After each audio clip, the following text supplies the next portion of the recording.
नीचे था एक न खत्म होने वाला गहरा अंधा खड्ड। उसने ऊपर नजर उठाई तो देखा कि उसका पैराशूट एक कमजोर हिलती हुई सूखी टहनी पर अटका हुआ था और उसी की वजह से उसकी जान बची हुई थी। लेकिन इस खाई की दीवारें पूरी तरह चिकनी और खुरदुरी चट्टानों से बनी थीं, जिससे ऊपर चढ़ना लगभग नामुमकिन था। तभी उस आदमी के दिमाग में एक तरकीब आई। उसने जल्दी से अपनी जूतियों में छिपा चाकू निकाला और फिर दोनों हाथों में एक एक चाकू पकड़ ली। फिर पूरी ताकत से उन्हें चट्टानों में घुसाकर चढ़ने की कोशिश करने लगा। लेकिन मुश्किलें यहीं खत्म नहीं हुई। वो मुश्किल से 2 मीटर ही चढ़ा था कि कमजोर चाकू चटक कर टूट गए और वह फौरन नीचे गिरने लगा। शुक्र था कि उसका पैराशूट अभी भी उस टहनी से बंधा हुआ था, जिसने उसे फिर से गिरने से बचा लिया।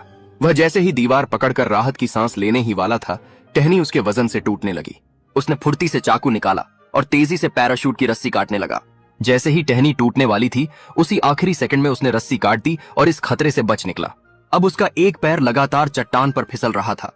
दोनों हाथ किसी दरार को पकड़ने की कोशिश में लगे थे। उसे लगने लगा कि अब बचना मुश्किल है। तभी उसकी नजर ऊपर गई, जहां एक पहाड़ी बकरी खड़ी चट्टान को चाट रही थी। उसे देखकर उस आदमी के मन में उम्मीद की आखिरी किरण जागी।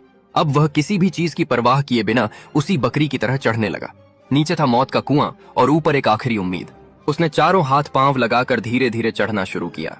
काफी मशक्कत के बाद वह एक चट्टान के उभार तक पहुंचा ही था कि तभी नीचे की चट्टान टूटने लगी और पत्थर गिरने लगे। वह फौरन उछल पड़ा और ऊपर की ओर झपट पड़ा। एक बकरी की तरह दीवार पर पैर जमाते हुए छलांग लगाई और किसी तरह खाई के किनारे को पकड़ लिया। लेकिन अब वह पूरी तरह थक चुका था। उसके हाथ कांप रहे थे और ऊपर चढ़ने की ताकत खत्म हो चुकी थी। तभी एक मुखिया बकरी उसके सामने आई जो उसे घूर रही थी। बकरी ने उसे सूंघा और समझ गई कि वह उसकी जात की नहीं है। बिना देर किए बकरी ने उसे नीचे धक्का मारने की कोशिश की। वो किसी तरह एक हाथ से खुद को पकड़े रहा और खुद ही उस आदमी को खींचते हुए खाई के किनारे तक ले आई। अब जाकर वह आदमी जमीन पर गिरा और जोर जोर से सांस लेने लगा। फिर उसने धीरे धीरे अपना हाथ उठाया और उस बकरी के सिर को सहलाया, जिसने उसकी जान बचा ली थी। उसकी आंखों में राहत और कृतज्ञता साफ झलक रही थी।